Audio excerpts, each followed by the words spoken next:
नमस्कार दोस्तों, स्वागत है आपका हमारे चैनल लर्न विद एमडी में। आज का जो हमारा टॉपिक है वो जैसा कि आपको दिख रहा होगा सामने कि हाउसवाइफ होकर पीसीएस की तैयारी कैसे करें। बहुत सारे आप लोगों के पर्सनल मैसेज आ रहे थे कि एक वीडियो इस पे भी लाई जाए, तो आज हम इसी संदर्भ में बात करने जा रहे हैं कि भाई कैसे, अगर आप हाउसवाइफ हैं तो आप कैसे अपनी चीजों को मेंटेन करें कि आप पीसीएस की तैयारी कर सके। देखिए, कुछ चीजें जो है वो हमको याद रखनी पड़ेंगी।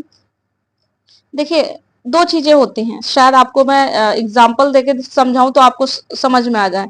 एक हाउसवाइफ और एक जॉब वाले,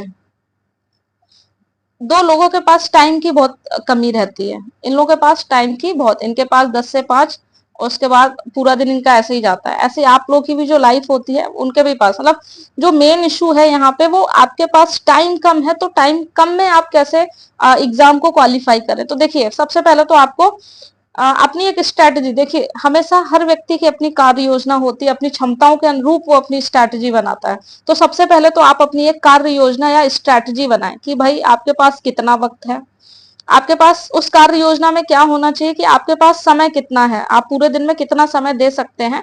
और ये कार्य योजना आप अपने लिए बना रहे हैं तो इसमें ईमानदारी बरतिएगा, है ना। तो ऐसा नहीं कि पीछे से तो एकदम खुश करने के लिए खुद को 2-4 दिनों के लिए तो एकदम बढ़िया स्ट्रैटेजी हम 20 घंटे की और 15 घंटे की निकाल लें। आराम से, ईमानदारी से, आपकी स्ट्रैटेजी है, आपके भविष्य की बात है, तो बहुत आराम से। एक तो आप ये देख लें कि आपके पास समय कितना है। सबसे बड़ा जो टॉपिक है वो समय है कि आपके पास समय कितना है। जैसे अगर मैं समय की ही सीधी बात करूं तो आप सुबह थोड़ा सा समय निकाल सकते हैं। कम से कम आप सुबह 1.5 या 2 घंटे निकाल लें।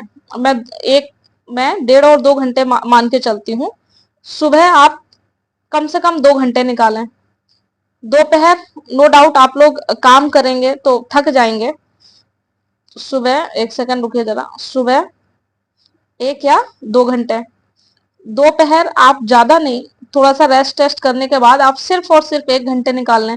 और रात में आप जब सोने से पहले आप कम से कम नहीं तो यहाँ पे थोड़ा सा टाइम बढ़ा लें, 2 या 3 घंटे कर सकते हैं। ठीक है, तो आपके पास टोटल कितना हो गया, मतलब हम ओवरऑल मान लें तो आप मोटा मोटा 5 घंटा आप कैसे भी करके निकालेंगे, आपके लिए इंपॉर्टेंट है। और जो इससे ज्यादा निकाल सकते हैं तो और अच्छी बात है।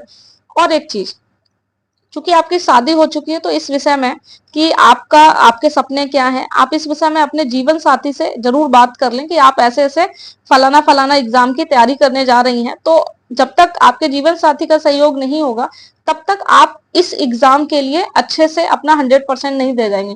उनसे बात कीजिए, भाई ऐसी ऐसी चीजें हैं, ऐसी हैं, मतलब मुझे ऐसे तैयारी करनी है। और बताइए कि आपके पास समय की कम कम है आपके पास, और बहुत सी चीजें जो भी हैं वो आप अपना डिस्कस कर लें। फिर चूंकि देखिए, नो डाउट जो हमारा लाइफ पार्टनर होता है वो हमें हमेशा बेहतरीन चीजों के लिए चाहेगा कि साथ वाला है वो बेहतरीन करे। जब आप अपने सारे ये चीजें करेंगे तो नो डाउट आपका लाइफ पार्टनर आपकी चीजों को आसान ही बनाएगा। तो एक तो बात, आप समय को लेके अपनी बात कर लें, अपनी एक कार्य योजना बना लें। उसके बाद जीवन साथी से इस विषय में बात कर लें। जीवन साथी के साथ साथ आप अपने परिवार में हैं तो ससुराल जनों से भी बात कर लें।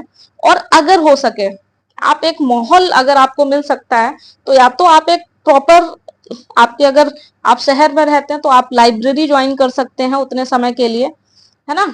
लाइब्रेरी का कुछ शेड्यूल कर लें। या फिर आप घर में ही हैं, बाहर नहीं जा सकते, तो अपना एक कमरा, एक जो भी कमरा है उस कमरे को अपना लाइब्रेरी बना लें कि उसमें एक प्रॉपर टेबल हो, एक प्रॉपर चेयर हो, और फिर लैंप वगैरह लगे, मतलब उसमें फील आए कि हाँ, और इधर अलमारी हो कि आपकी कॉपी किताब है। एक फील आना चाहिए पढ़ाई का, ये पढ़ाई का माहौल बहुत जरूरी है।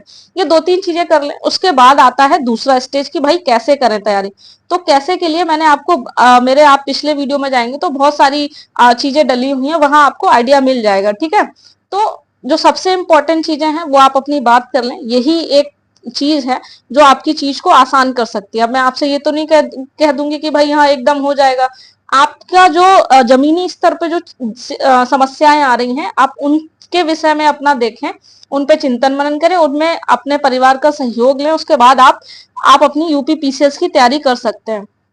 नो डाउट यूपी पीसीएस की तैयारी कठिन है, तो इस हिसाब से आपको उतनी मेहनत करनी पड़ेगी।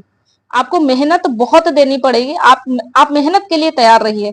तो ये कुछ चीजें थी, इन पे आप देख लें कि आप इस हिसाब से अपना टाइम दे सकते हैं, और सारी चीजें आपके जो घर वाले हैं वो आपकी इसमें मदद कर रहे हैं, तो जरूर आप यूपीपीसीएस के लिए जा सकती हैं। यूपीपीसीएस की तैयारी को आप आराम से आगे ले जा सकती हैं।